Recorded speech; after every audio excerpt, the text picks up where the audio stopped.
Hi everyone, this is your friend Meir, and I'm so happy to talk to you right now about being alive. First of all, I feel very alive. Every day I walk in the park or on the beach. Tomorrow I'm going to have a nice long run on the beach. And all those people who wrote in Facebook that I look older than my age or that I'm not in shape, I want them at my age, between 65 and 66, to run for 22 miles on the beach, crawl on the beach, and bathe in the wonderful water and feel good, because I feel good after doing it. And to walk in a park for about 3 or 4 hours and enjoy every minute of it. I would love to see them doing it in my generation. I can tell you that many young people who were trained by me, some of them in incredible shape, like my good friend Will, who came to me for his retinitis pigmentosa and became a wonderful practitioner of my work, who said to me at the age of 28, which was a few years ago, when he saw me carrying a client with muscular dystrophy up and down the stairs so easily, said, "In your age, I hope to be in your shape." So I just want to resolve that. If you saw anything in Facebook, I am in a good shape. I could lose a few pounds. It's my love to chocolate that has to start to disappear a little bit. But I'm very proud of my shape, and I'm also happy to tell you that my vision slowly but surely gets better. And that's in spite of the fact that I'm not anymore 17 or 18 when I start to work on my eyes. And I can tell you that because I start to read signs from a little bit farther distance than I normally read them, thanks to the fact that I had such a nice walk in the park today. So let's talk about death. What is death? It's departure from this world. The body goes away. Everything is stiff. It's interesting that the eyes both move to the opposite side of the orbit instead of looking straight. And for some people, death is a catastrophe, especially if you die at the age of 55 from a heart attack or 44, and your life was ahead of you. But do you know that in the past, people died exactly in those ages? And yet death could be very different. I will never forget Shlomo, the person whom you probably read about in my book, Movement for Self-Healing, and before that, Self-Healing, My Life and Vision, who taught me many exercises in the beach. He said that his father worked as a carpenter until the age of 96. And you should remember that in his generation, people didn't reach their 60s. Okay? Because I met Shlomo in the early 70s, and his father died 40 years before. And then in the last day of his life, when he was his mid-97 years, he went to the synagogue, lit 2 candles, and then went to sleep and didn't wake up. Wow, what a wonderful way to die. And I remember that in the 80s, the whole city of San Francisco was very, very amazed at a person who used to be the assistant of Houdini. And he lived to be 110.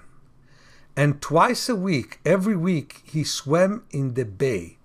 To let people who are not in San Francisco know, it is 10 Celsius, so 50 degrees in the bay. And if your body loses 20 times more of its temperature in cold water than in air, you understand that 50 degrees or 10 Celsius outside is nothing like 50 degrees inside. So to his last week of his life, and he was a waiter, by the way, until the last week of his life as well, he swam in the bay for about 50 minutes twice a week. So one day, he sat on the bench and simply did not get up. And one of the best stories that ever we published in the 90s in one of our articles, and you can still find them in an old yoga magazine, is the woman in France that met a person who offered her to pay her until she dies, and then he will inherit her apartment. It looked like a good deal to him. He was 47, she was 90. He was a salesman, and that was a great deal. And when she was 90, hardly anyone lived to be 90. People died in their early 60s. So why should she live for more than 1 year? 30 years later, she was 120, and he died at the age of 77 from a heart attack, which was an average age then, and his family had to pay her for 4 more years as she moved to an assisted living before they could inherit her apartment. So, we hear about those kinds of death, and I love those deaths, and I want all of you to have this kind of death. Not to die from a heart attack, not to die because of diabetes, not to die from corona. And I would love to see that to be the case. And in fact, senescence is something that we could all prevent and avoid in so many ways. It doesn't matter how many wrinkles you have, and if you don't look beautiful Hollywood style. What does matter is that you live healthy and happy life. By the way, doing eye exercises is a great way to live longer. Looking at a distance, looking at details. That's a fantastic way to live longer. So, I'm not happy that the coronavirus was introduced to humanity. We lost some people. I'm not sure that we lost everyone who was diagnosed with corona. For example, we saw a person who testified for himself. I was a marathon runner. I was also a yoga teacher. And I got a stroke from corona. And if anyone should have been protected from stroke, it should have been me. You should have taken the seminar that I did with Dr. Pepper. With Dr. Pepper from San Francisco State University said, exercise, but don't exercise too much, because that's not good for you. Well, let me tell you that. Sometimes I run 22 miles, but only sometimes. Used to be once a year, then once every 2 years. Now it's once every 4 years or 5 years. But normally, I do things that are right for my body. I can aesthetically try to feel exactly what my body wants and follow what my body needs, and not do what I tell my body to do. He looked to me like somebody so rigid, so stiff, so tight, that his strength and even his induced flexibility, that probably was not so natural to him, was the reason of why he got stroke. Reminds me that so many people become yoga teachers and yoga students in order to get rid of arthritis, and 10 years later get a worse arthritis, as the body got used to that routine that they do and became stiff into it. Or of the person who was so stupid to sit in the lotus position, where the one foot is on the other thigh, and slept in that position, and one of his legs had to be cut because there wasn't enough circulation, became a gangrene leg to get out of the position. So my friends, you could exaggerate the kind of work that you're doing on yourself, and that will shorten your life. But you can also be a couch potato and shorten your life as well. And you can take too many medications, and that will shorten your life. When George Bernard Shaw, who lived to his 90s when most people died in the mid-50s or early 60s, was asked by one reporter, how come you live so long? He took him to an attic, have shown him shelves of medications, and said, those are all the medications prescribed and given to me that I never took. So, the important thing for us is to sometimes listen to doctors, and most of the time not to do that. Because sometimes listening to the doctors is exactly what kills us. So let's return to our nice corona situation. We have one courageous doctor. He's not just a doctor. He's a professor of two things. He's epidemiologist, a professor of epidemiology. How farther than that can you go in your knowledge? And he practices in Stanford and got a whole group of people to practice with him. His name is Jay Bhattacharya. Bhattacharya. I have a hard time with that name. Sorry about that. Many people probably have a hard time with my name, Meir. But his name is Jay Bhattacharya, MD. He's also a professor of economy. And there's two things that he found. First of all, what probably all the other doctors know and don't tell us is that corona is much more spread than people think.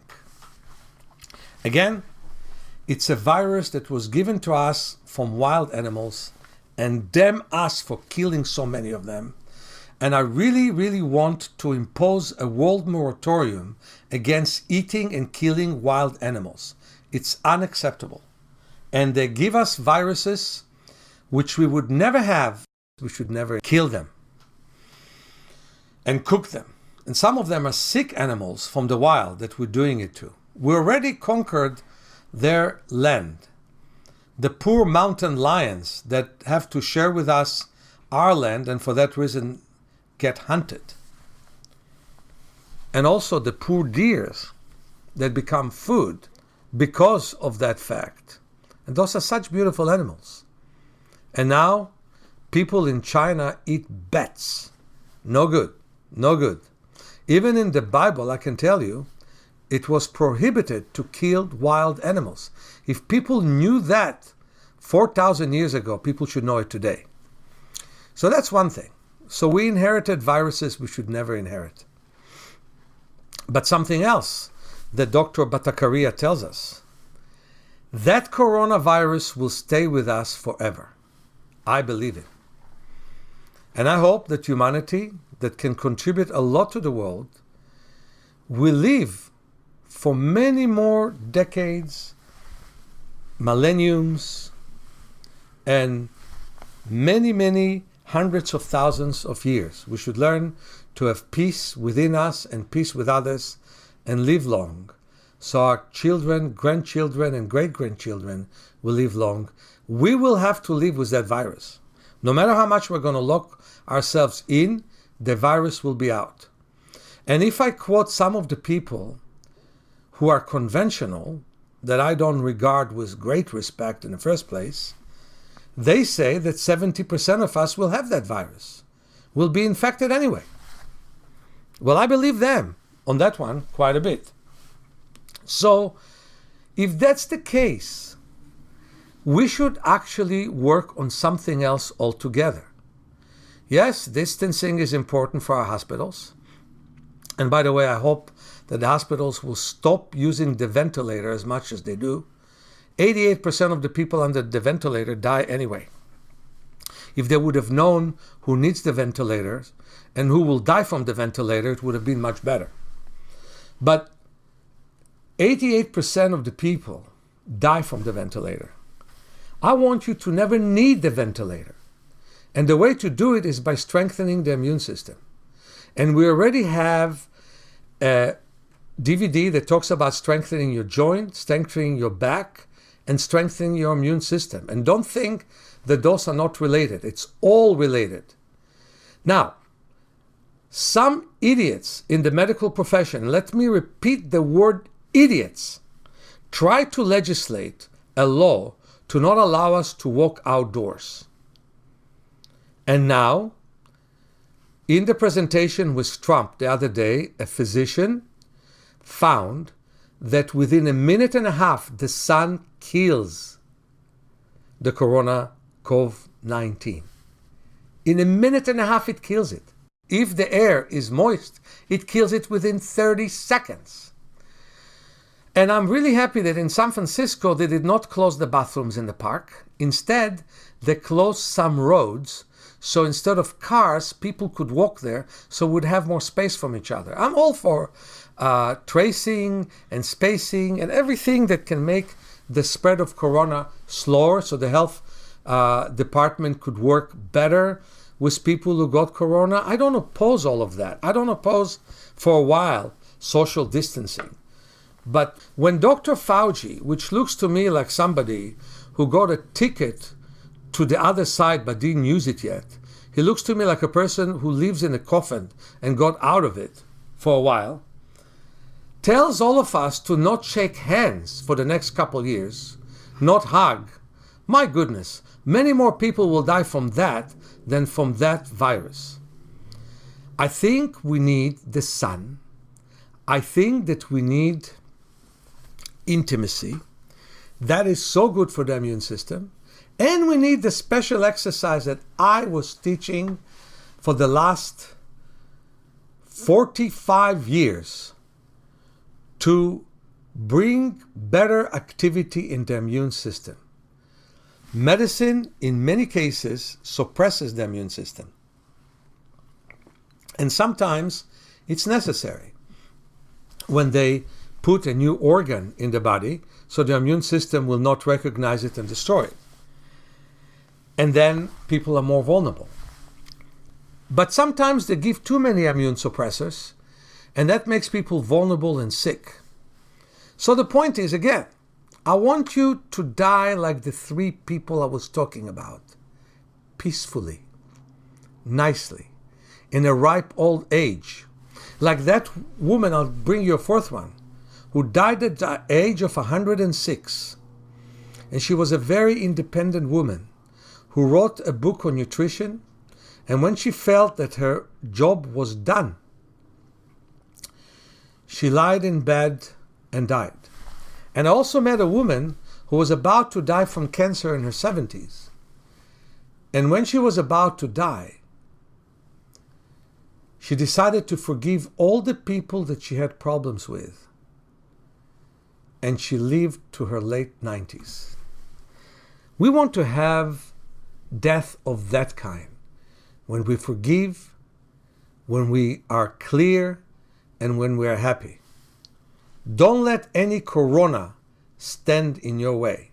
So first of all, strengthen your immune system. And again, the DVD talks about that.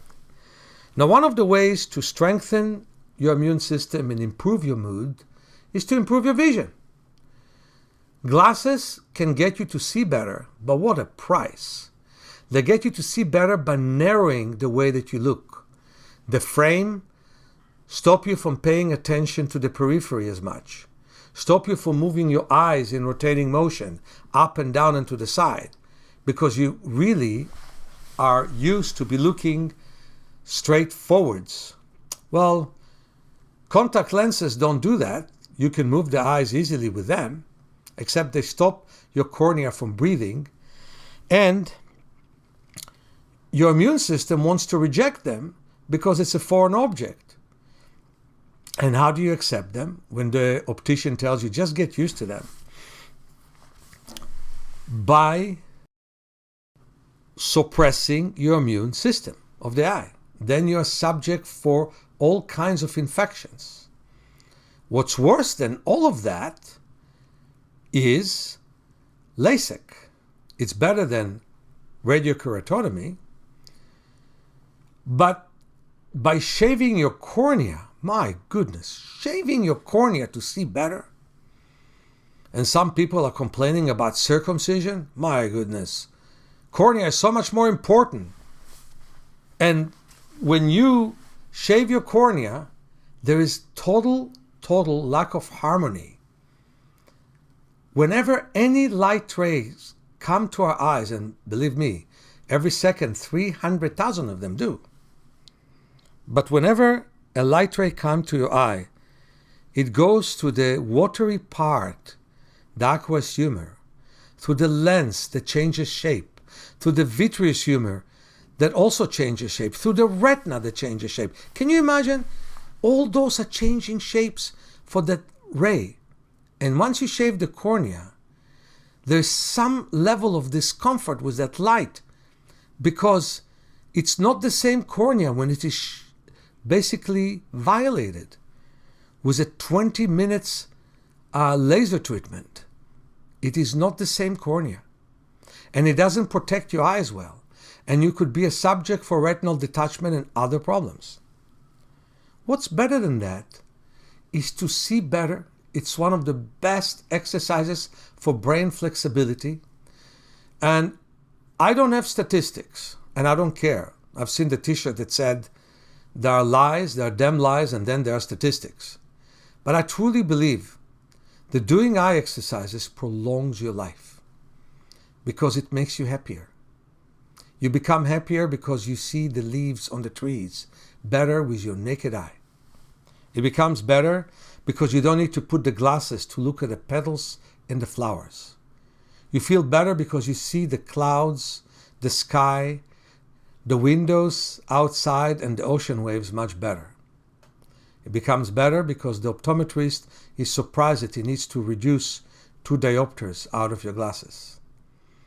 That's what you get for doing eye exercises. And that's why I'm going to bring a renewed introduction to natural vision improvement. And I mean renewed, not the same that we did, but one which is much, much better. That's what I'm going to bring to you.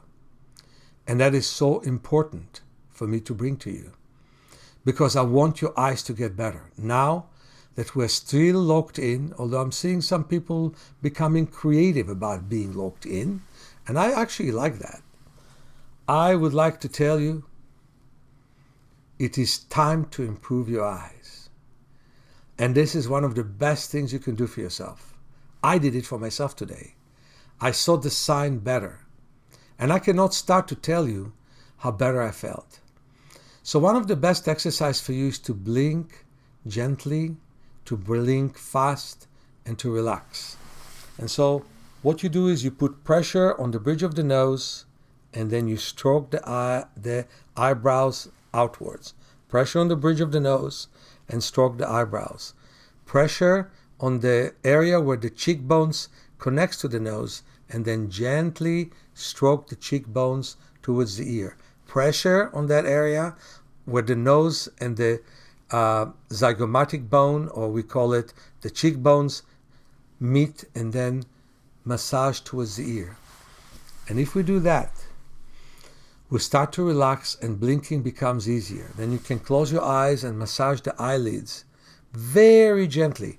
You touch them gently as if you touch a feather, very, very gently, from the eyebrows to the eyelashes. And then you blink again. Light eyelids could lead to better blinking, better tearing. And one of the things we're going to work on this Monday in my next message is how to bring more tears to your eyes. How to bring those nice tears, not the ones that you cry with, but the one that moisten your eyes and protect it from bacteria, viruses, and other things. And of course, I want you to work with what's written in my book, Awakening, and to work with my DVD, which is now available in our store. Download it and work with it daily. This is the time to loosen up your joints. This is the time to loosen up your spine. This is the time to go to the sun. Be very strict about social distancing. Encourage others to do the same thing.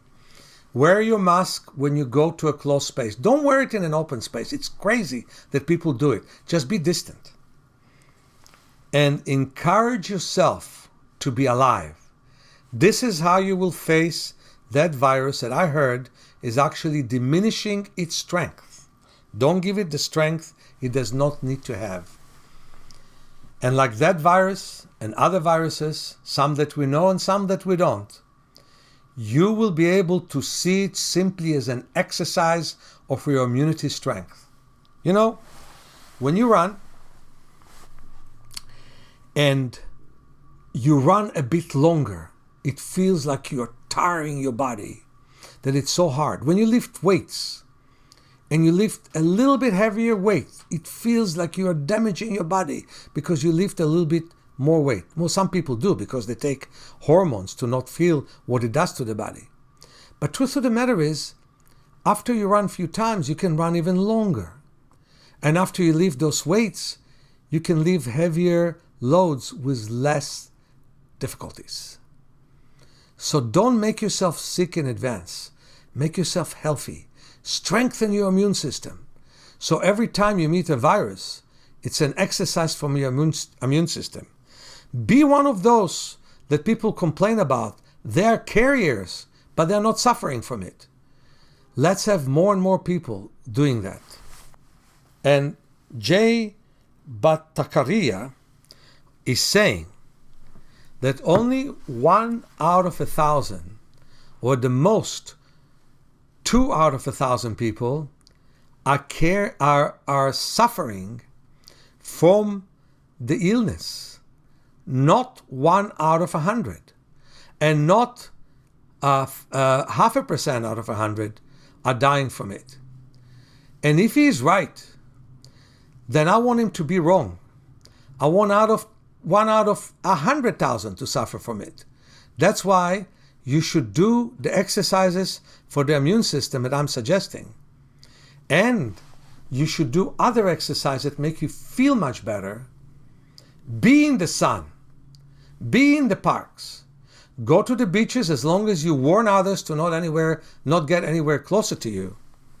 And get stronger day by day. And the way you should die is like that person I was talking about, who lit the candles in the synagogue, made his prayer, went to bed, covered himself with the blankets, died 30 years after one was expected to die in his time, and went to sleep.